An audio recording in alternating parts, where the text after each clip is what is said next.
Magandang hapon po sa ating lahat.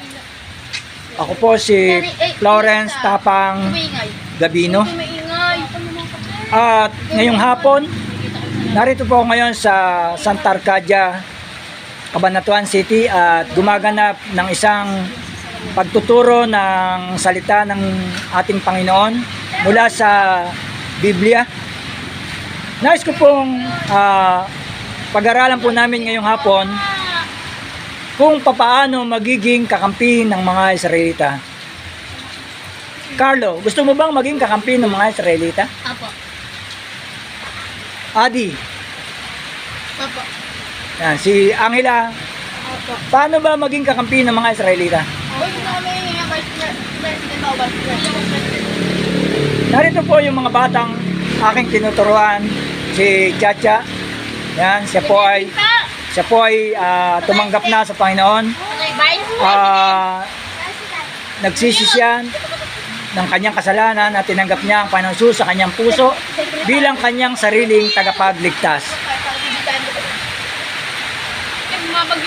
Alam niyo po mga kakampi ng mga Israelita, kung kayo po ay tumanggap na sa Panginoon Kristo, sumampalataya, kayo po ay tatawagin ng maging kakampi ng mga Israelita. Bakit po? Sabi po sa John 1:12, ang lahat ng tatanggap sa Panginoon Jesus, sila ay tatawaging mga anak ng Diyos. Sa makatwid bagay, ang tumanggap sa Panginoon, siya ay anak na ng Diyos.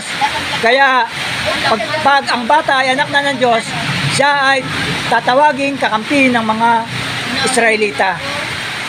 Mga bata, alam niyo ba na ang Panginoon Jesus ay nagmula sa bayan ng Nazaret, kaya tinawag siyang Nazareno?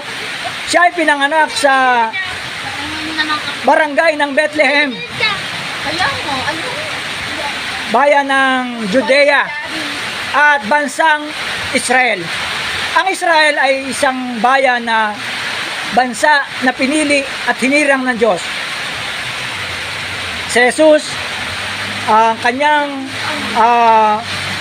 pinagmulan, ang sabi sa Lumang Tipan, sa Isaiah chapter 7 verse 14, may isang dalaga na maglili at manganak ng isang lalaking sanggol. At siya ay magmumula sa bayan ng Nazaret, Judea. Kaya ang Panginoon Jesus, nung siya ay pinanganak, ang sabi po sa Biblia, tinawag siyang Emmanuel, nang ibig sabihin sumasa atin ang Panginoon. Through this, tinanggap mo na ba ang Panginoon sa iyong puso? Apo. Siyempre naman. Ang ibig sabihin, si Trudis bilang isang bata, siya ay kakampi na ng mga Israelita dahil tinanggap niya na ang Panginoon sa kanyang puso. Kaya mga kaibigan, mga kakampi ng mga Israelita, kayo po ay magpatuloy lamang sa pagsubaybay sa aming pag-aaral na to. Tuwing Sabado po ay gumaganap po kami ng isang pag-aaral at dito po ay pinag-aaralan po namin ang buhay ng ating Panginoong Jesucristo. Si Haka, 3 taon na po siyang nag-aaral sa lugar na ito, maging si Carlo. Si Carlo po ay tumanggap na rin sa Panginoon. Kaya kami pong lahat ay tumanggap na sa Panginoon, kaya tinawag po kaming mga kakampi ng mga Israelita. Kaya hanggang dito na lang po mga kakampi na nais namin kayo maging kakampi. Kaya ano pa ang inyong hinihintay?